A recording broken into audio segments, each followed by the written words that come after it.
countries have now recognized the significance for women to become more empowered and thus creating more gender equitable society. Women empowerment is multidimensional in nature, which encompasses sexual and reproductive health rights too. A case in point is the Republic of Gambia, a densely populated African country where women reportedly have very limited access to quality healthcare, especially emergency to obstetric and gynecologist services in rural parts. To give us more insight into it, joining us Amina Ali,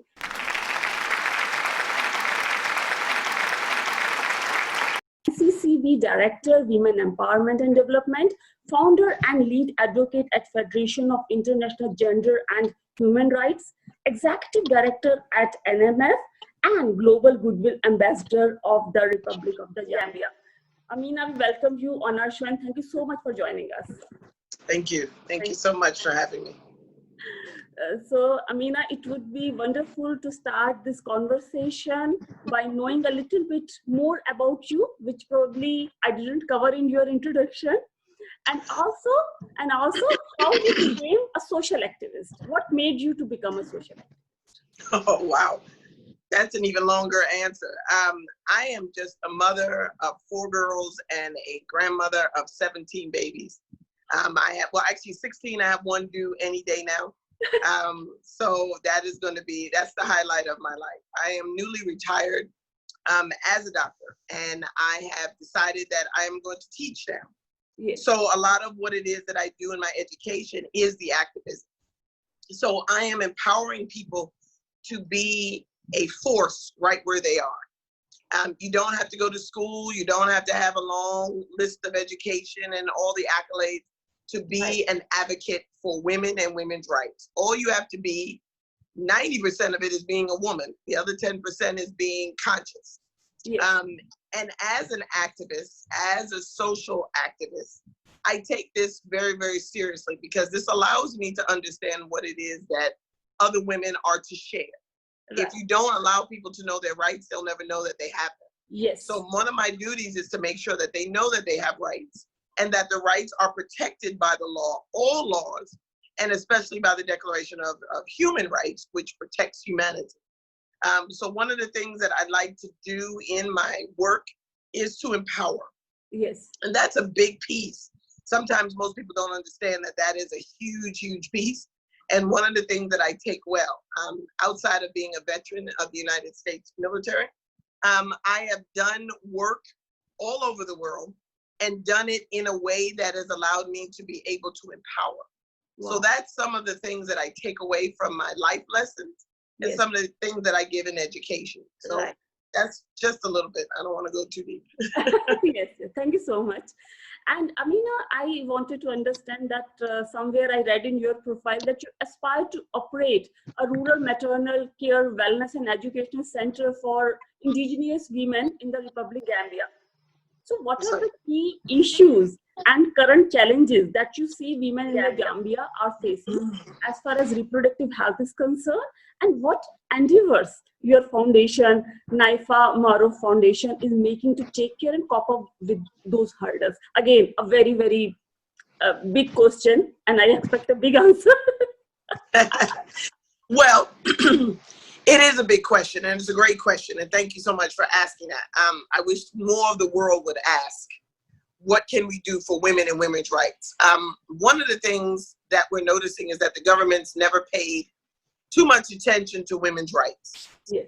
We had to fight for rights to vote. We had to fight for rights to go to school and work, but you don't see men having to do that. So one of the things that society failed our women.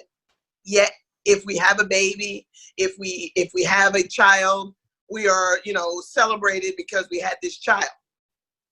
But we're not celebrated as the woman that we are. We're celebrated for what we give society. And unfortunately, that's where we have gone wrong. So many times, especially here in the US, and I can say that mostly in the US, we are seen as the side thing. So in other words, it's, I am the wife of, I am the daughter of, and it's never I am And that kind of bothered me. You know, when I was coming up, I always had this, you know, when someone would ask me, well, who is your father? And I'd be like, I don't care. Who am I? You know, and I would say, and I was the rebel. I was the one that was like, what do you care about who my dad is? My dad has nothing to do with me. And because I was such a rebel, I would let them know who I was, you know? So it was one of those things that I was growing up with, knowing that I had a voice. And I realized other women dealt with the same thing. So in society, unfortunately, especially now going to the Gambia to answer your question, they have forgotten the woman. So now women that are in rural areas and undeveloped areas, they are not accessible to healthcare. It's one of those things where, oh, well, they'll get to healthcare, or they'll find a clinic, and they kind of just dismiss them. So now we have women trying to walk to a nearby clinic, which is miles away, and they're pregnant or they're in labor. And they're trying to have this baby at the clinic, but they have to walk so far. Why? Because they're in a rural area, they don't have a car, they don't have transportation getting to the hospital. So now they're walking down the road in labor. And most of the times, most of the women that we see on the road are laying on the road dead. Why? Because the Gambia is very hot 90% of the time. And you're walking along a road, it's hot, you're dehydrated, and you're having this baby. 90% of the time, when the mom has the baby on the road, because it's so hot, she bleeds out. Right. So now we see a woman on the side of the road, a dead baby on the side of the road, and a woman just exsanguinated because she's bleeding. And we realized that there was enough of that. We don't need to do that anymore. We have greater medical technologies. And what we decided is that women are worth it. So whatever the cost, we were going to build clinics in the rural areas to make sure that women have the access to care. The women are allowed to be in an area where she doesn't have to die or be sick. She can have quality health care in the area where she lives, and that people will care enough to bring that. Okay. And that's where we are in this plan and this program to bring accessible healthcare to women in the rural areas. Right. Wonderful. So, Amina, I'm sure like COVID-19 has impacted every nook and corner of the world. It might have impacted all those women-related projects too in Gambia. So how you are as a team planning to continue your work through this situation? And did it also give rise to more domestic violence, because there are news across the world that domestic violence is on rise? So, okay. Yeah. So the first part is, while we were sitting down in COVID, we were managed to have a fellowship. And the fellowship was to teach those that are getting ready to go into the field what to do. So we had an internship of 40 people that was allowing them to be able to mentor into what is it? It was a 12-week mentorship that designed people around getting the education, the information, and the knowledge base to take back to the community. So we were doing trainings.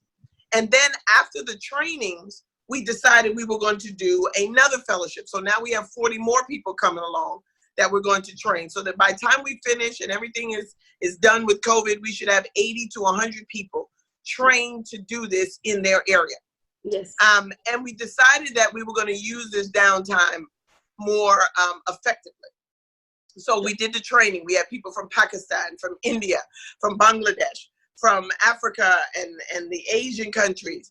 And then we have, of course, people from the US and South and North, Canada and South America. So we have people all over the world being able to train in the education to be able to bring it to their communities. And then what we're doing is we're training the people that will be going over to the Gambia, or those that are currently in the Gambia, to be able to work in the program itself. So we were utilizing our time. Right. Now, as for the domestic violence, we are noticing that it is on an uprise. Sometimes the safest place for a child was at school, and now the school has been taken away from them. Some parents are very abusive. Some men are abusive to women. So what we are seeing is the increase going up to the point where in New York, we can't even find a number yet. We're saying upwards of, it increased 100%, 200%. we don't even know because the numbers are going up so high so quickly. We can't Right. even get a real number. Right. So, but what we're seeing is it has grown exponentially. And because of that, we have jumped in and we have made safe spaces in our houses of worship. So some of the community agencies around here that are developed with the church, the mosque, and the temples, we are seeing that they are allowing safe spaces, which means that we can get a woman out, and let's say she's Sikh or Jain.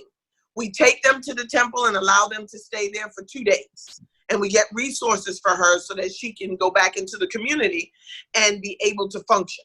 So that means that we're finding, in those 2 days, we have to find her a place to stay, a safe space for her children, and then be able to get her back into society so she's not around the abuser. Right. If we're in the Hindu or the Muslim arenas, we're allowing them to stay a little longer. So we're staying in those places maybe a week, and we're allowing them to get themselves together and be able to find a space that they can stay and go to. The Christian communities, they've allowed, matter of fact, 2 Christian communities has built a section of their, the back end of their church. They have built little shelters for the women to be able to stay with their children. So I thought that was amazing. And this is all while COVID was going on because they realized that their people needed help. So I think that this was a greater affect that we gave to society. And this is a greater way for us to get women out of the dangerous situations into safe spaces so she can rest. And then once she's able to rest, then we get her into a safe space so that she can stay there permanently. Right. We don't want to return her back to the family. We don't want to return her back to the abuser. And we want to make sure the children are in a safe space. Right. So this is what we have been doing. I can't speak for other communities, but this is a great measure that women are finding that they need. And I wish we had more services. So Amina, since this channel is being watched by many women viewers, so what message do you have for them? 2 things. I have, 1, you're not in this alone. And the second thing is, whatever you do, wherever you go, there's going to be someone that will be able to get you help. Yes. Please don't stop until you get the help you need. Right. Somebody is going to give you that help. You deserve it, and it is your right. Right. Amina, indeed, you are doing a fantastic job. We wish you all the best for your all future endeavors and projects. Thank you so much for being with us and talking to us and giving us insight into your work. Thank you so much once again. Thank you so much. All right, be well.